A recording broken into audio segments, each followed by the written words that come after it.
Chapter 5. Hilda becomes a stranger. Hilda was the last to fall asleep that night.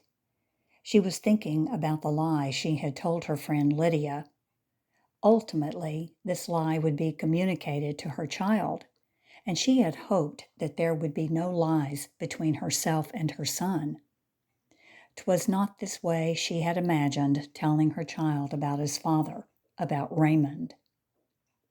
In spite of all her efforts not to think of the past, Raymond had wedged himself into her thoughts that evening and would not be dislodged. Close to midnight, she found herself going over the memories of her friendship with him, going over them carefully, minutely, as a good housewife on a nice spring day goes over her house, putting things in order. Her life in Chicago had been hard from the first. Martin Thorson, her uncle, was not the kind of a man she expected to find him. He was not patterned after her father. His wife was strongly reminiscent of the stepmother she had left behind in Stillwell. Thorson was the janitor of an apartment building in a none too savory neighborhood on the south side. His children, her cousins, were worlds apart from Hilda in taste and bringing up. She lived with them for the better part of a year, then she moved to another section of the city. But things were not better there either. She did not seem to mix with the city girls. In the knitting factory where she worked, the girls were mostly foreign. The few American girls that worked among them were even lower down the scale than the foreigners upon whom they looked with contempt. Hilda had gone out one Saturday night with such an American girl and found herself in a cheap dance hall. The faces of the girls about her, no less than of the men, frightened her. She had never before been so near the creatures and the life she vaguely heard and knew about. Thereafter, she kept much to herself. Then Raymond came into her life. She was returning from work in the dusk of an October evening when something distantly familiar flashed before her eyes. Before she had time to realize who it was, Raymond was barring the way for her and was holding out both his hands. He took her to the door of the rooming house where she lived, but insisted on her going right back with him to a restaurant for supper. They spent the evening together, talking over old times. As in their childhood days, so now too Raymond was the leader. He was her lord and master. She did as he wished. She told him all about herself that evening, about her father's death, her stepmother, her going to the city, her life up to the moment he met her. He told her his story. His father was rich and was getting richer every day. Henry Everett was a successful contractor. His brothers were in business with his father. They were married. Him, his father had singled out for a profession. He was going to the university. He was to be a lawyer. After she had seen Raymond 3 or 4 times and every reminiscence of their childhood had been gone over, Hilda expected him to drop her, to go his way. She thought it quite natural. There was such a difference between them. But Raymond kept up his friendship. In fact, he was devoting himself to her more and more. He took her to the theater and went out walking with her Sundays. There was a little money left her from her father. She invested $25 of it in clothes for the street for outings, and she was rewarded for it by Raymond's enthusiastic admiration of her taste. She looked so wonderful in simple things, he had said. On several occasions, he asked permission to call for her at the boarding house, but she pleadingly kept him away all through the winter months. Her room was tiny, and she did not wish Raymond to see it. Moreover, it was not heated, and she often spent the hours between supper and bedtime in her street clothes, the heat from the gas jet being insufficient for more than merely taking the edge off the cold. The walls of the room were bare, the washstand improvised. The only thing that looked decent was the bed. Hilda had bought her own bedspread and a pillow cover to make it look so. One Sunday in March, Raymond surprised her. He came down to the boarding house at 11 o'clock in the forenoon instead of waiting till 2:30 and meeting her at the place they had agreed on. The day was like summer, and he was restless. He did not wish to waste the warm morning hours. He wanted Hilda to go with him at once into the fields and beyond the city, far, far away. He found her dressed and expectant. She was both confused and pleased that he came. She had been sitting by the open window, gazing upon the children playing in the street below, and had been thinking of spring and the country. She offered him the only chair she had in the room and herself sat on the edge of the bed. Raymond found the room reminiscent. In Stillwell, he had slept in such a room. But in Stillwell, they had a large kitchen, and the stove was always going. There was another big stove in the living room, and that too was going. He thought Hilda must miss the stove, the kitchen, the living room. He fell to talking about Stillwell. He wondered how things were looking there now. The snow must be melting. They would begin to plow soon. A dreamy sadness came into Hilda's face as she listened to him. She too seemed to be transported to Stillwell. She seemed to be seeing something. "If someone could only paint you now," Raymond said after a silence.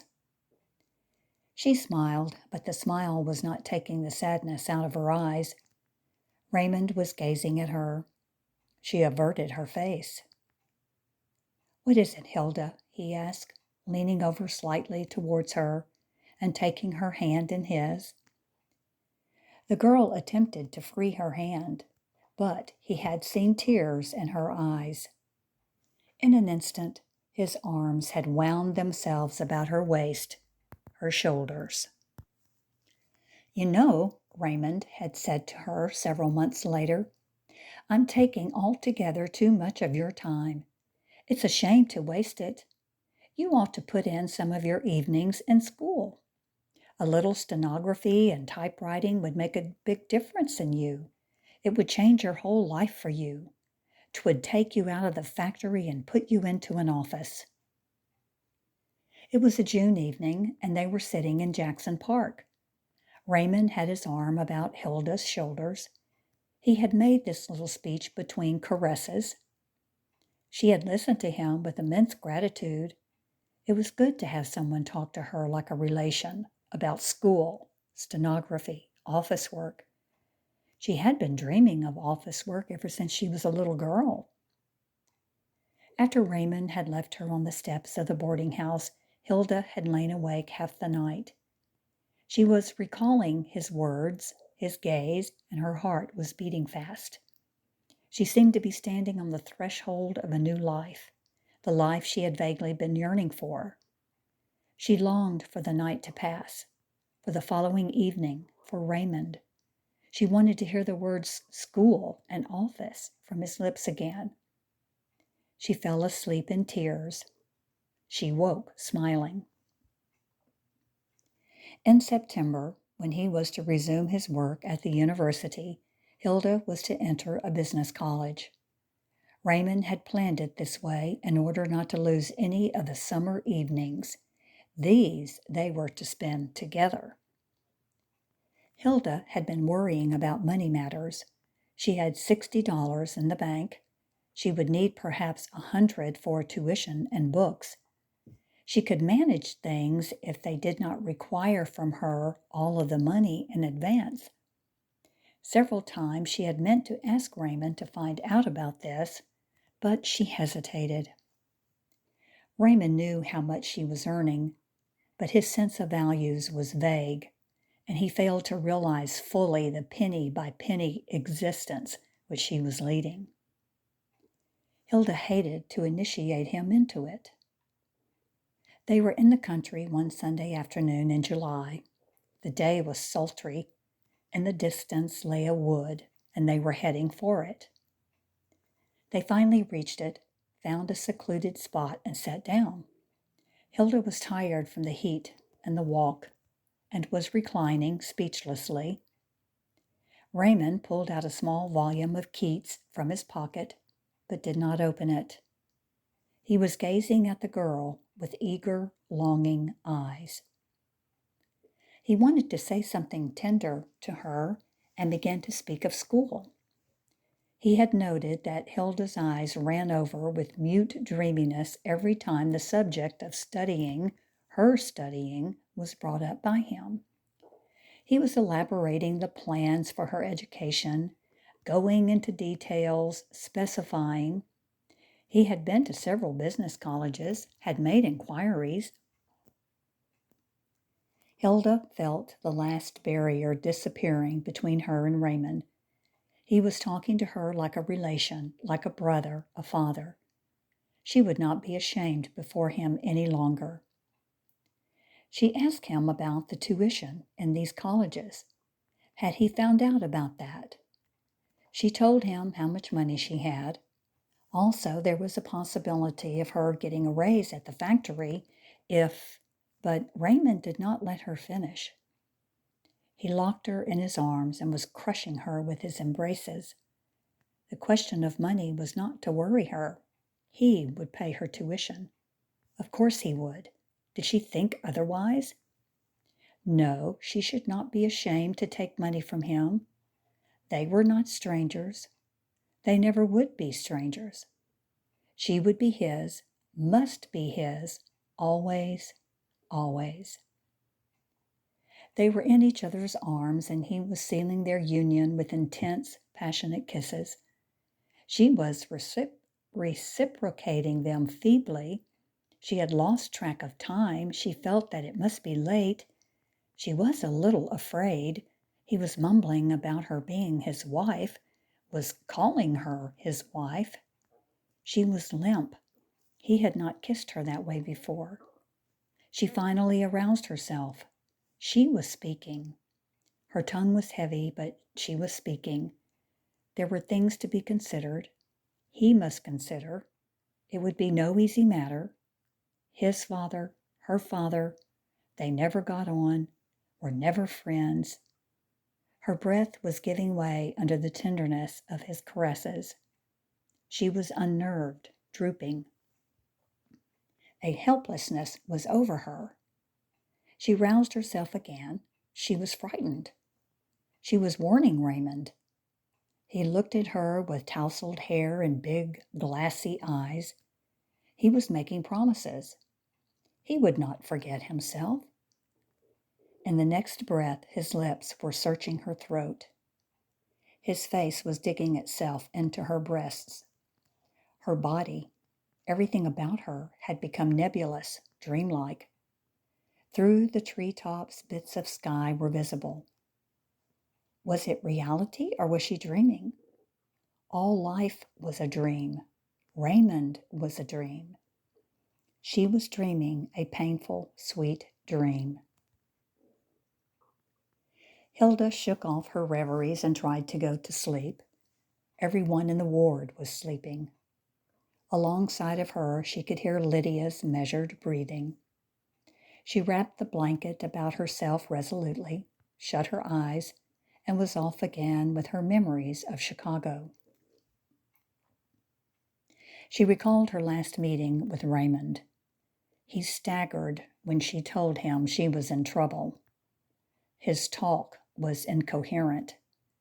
He left her early. They were to meet the following evening to devise ways, to plan. But she never saw him again. It was after some weeks that she plucked up courage and sought out the Everett home. She came there after supper. Darkness was falling. Not Raymond, but his father came to meet her at the door. She had not seen Henry Everett since the latter had ceased to be their neighbor at Stillwell. She was trying to force a smile on her face, a neighborly greeting, but Mr. Everett made short work of her smile, of her greeting. He drove her from the house. His words burned in her brain whenever she recalled them. A loose, designing girl, he had called her, and warned her to leave his son and them alone.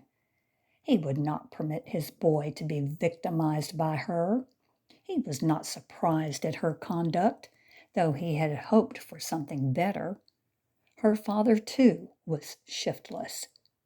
He, Everett, already had a lawyer on the job and detectives.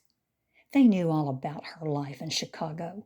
They knew about her uncle, where he lived and the character of his children, his daughters. If she meant to blackmail his boy, she would find herself running into more trouble than she was looking for. However, she could do as she liked. All he wanted was for her to leave his house and never to show her face there again. He would hear nothing. He wanted nothing to do with her. Gulping down tears, she was running from the Everett residence when she heard hasty, nervous steps behind her as of someone following her. Could it possibly be Raymond coming after her? She turned about quickly and was face to face with Mrs. Everett. Raymond's mother had grown gray in the years Hilda had not seen her.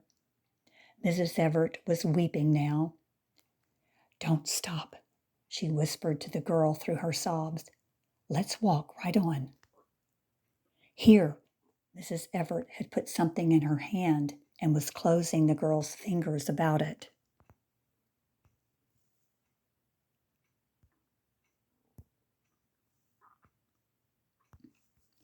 "Take this, and when you need more, come to me. Come in the forenoon when he is not home. And now run, and God bless you." Mrs. Everett turned off at the corner and left Hilda standing there, perplexed. She had not spoken a word to Raymond's mother. She had had no chance. She was overwhelmed. When she was in her room again, Hilda unrolled the little wad which Mrs. Everett had given her. There was $146 in it, all apparently of Mrs. Everett's savings from her household expenses. It was this money that enabled her to go to New York. New York. She was coming back to realities. Her thoughts became disjointed. She felt dead tired, closed her eyes, and was asleep. It rained that afternoon. It had been raining since early morning without a stop. The balmy spring weather of the day before was gone, and the patients in the ward were restless. Some were thinking of their homes and children, others worried about their infants, one or two of whom had caught colds. Several times that afternoon the head nurse had passed Hilda. Miss Hurlburt wished to speak to her, but was held back by the girl's steadfast reserve. About 4 o'clock, Hilda, after a short walk about the room, sat down on the edge of her bed to rest, and Miss Hurlburt came over. Was she quite well? The head nurse was asking. There was something in her voice and the way she had spoken that was inviting confidence. Hilda sensed something else, too, in her question. Miss Hurlburt seemed to be wishing for a word of complaint from her.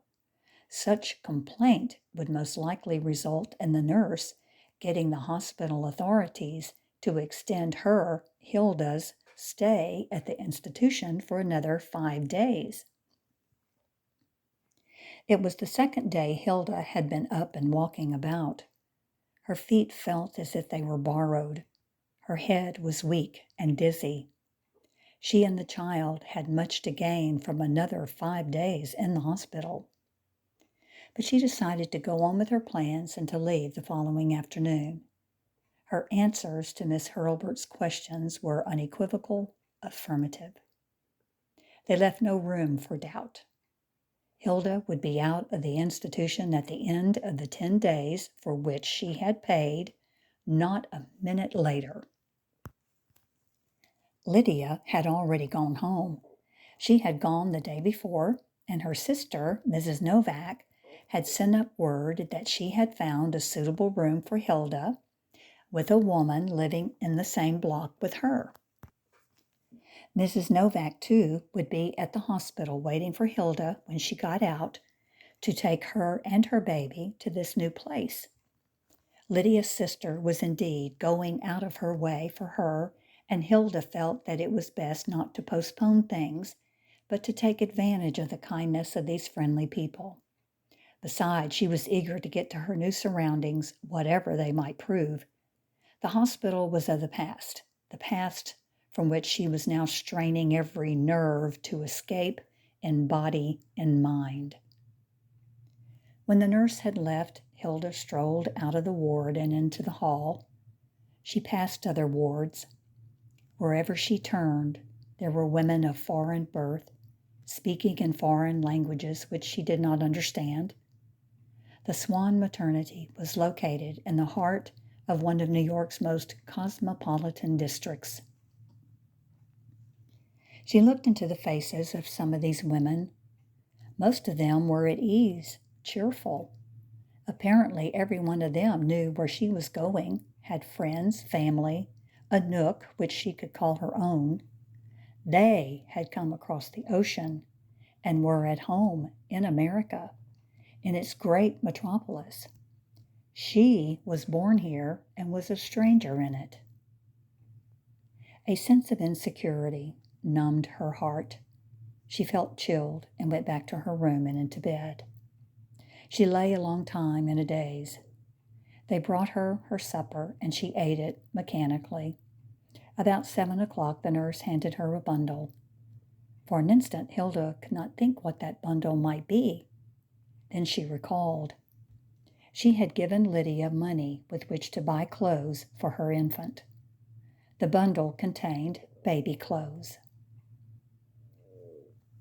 She was up early the following morning and dressed in her street clothes. She walked about the room and in the hall, hoping that the exercise would strengthen her and make her head more steady. After dinner, she fed the baby and then began dressing it. She was scarcely finished when the nurse brought word that Mrs. Novak was downstairs waiting for her. Hilda was glad of the rush. She nodded a hasty goodbye to the patients and hurriedly followed the nurse, who was carrying her baby downstairs. It was a short ride by streetcar to where Mrs. Novak was taking her.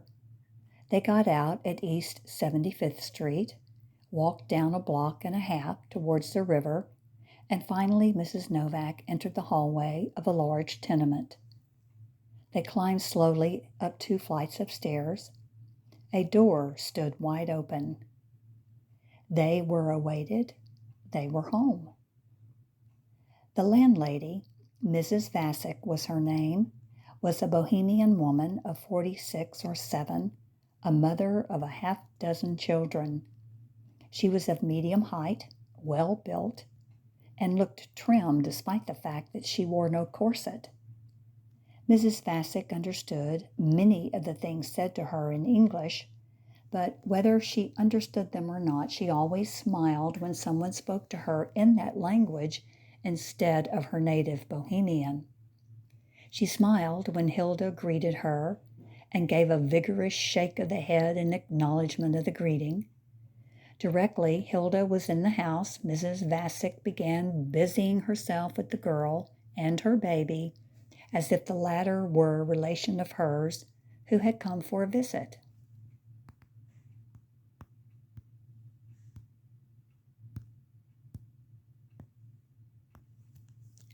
Mrs. Vassick had a 5-room flat, the rooms running railroad fashion from the street to the yard.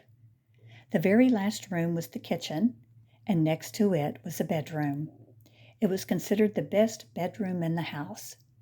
A crib had been put there for the child, and Hilda was given this room. Mrs. Novak excused herself.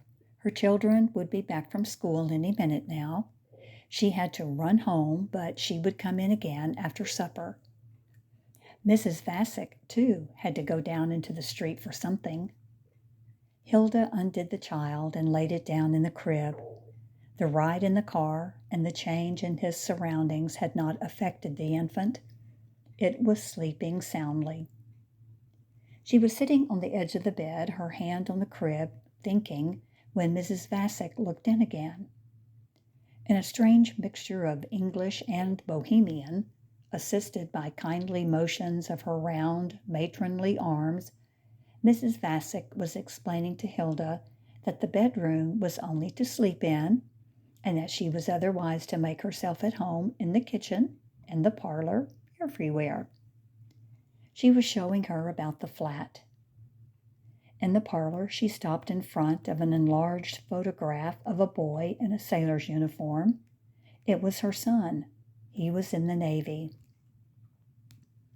All about this photograph, the wall was studded with snapshots, postcards, pictures which the lad had sent his parents from every city he had visited. Mrs. Vassick, in pointing out her son's picture, felt as if the boy in American uniform was a link between herself and her American roomer. Hilda experienced a similar feeling. When she was alone, Hilda stepped up to the window and looked out upon the street below. It teemed with children, with people, all sorts of people, Bohemians, Jews, Italians. They were excited, shouting, gesticulating. Mothers were calling down to their children from the third and fourth story. Children were looking up and shouting indistinguishable answers. She was thinking, who was she? What was she doing there among these people? It seemed unbelievable that she was herself, that she was the Hilda she had once been, the Hilda of Stillwell, of Chicago, the Hilda that had had other visions. She wondered how long she and her child would stay in these surroundings and how it would all work out. How soon would she come back? Come back to what? Above these thoughts rose a feeling of gratitude. She was thankful to Lydia and to Mrs. Novak, thankful to the woman in the house. They were good people. What would she have done without them? Where would she have gone to? At the memory of the rooming house from which she had gone to the hospital, a shudder ran through her. She slipped back into the bedroom and lay down to rest. On another occasion, perhaps only a day or two earlier, she would have buried her face in the pillow and wept. Now she was not so easily mastered by her tears. She was thinking about that. Yes, she was no longer a young girl. She was a woman. She had a stake in the world, a family. She was the mother of this family. Mother, father. She slept an hour, and when she woke, there were light and voices in the house. She distinguished something familiar among the voices. It was her child. The infant was crying, and Mrs. Vassick was holding it against her breast. It was time to feed the child. Mrs. Vassick's two little girls, 8 and 10 years old, entered the room. They were gazing at the little head that clung to Hilda's breast and went into gurgles of delight. Hilda smiled at them, and they were friends. After some little time, Mrs. Vassick, who had been busying herself in the kitchen, came in with a large plate of soup. It was still a good hour till supper, she explained in meager English, but with abundant smiles. At the smell of food, Hilda realized how hungry she was. She was grateful, and she was ashamed. She ate with averted face, swallowing tears with her soup.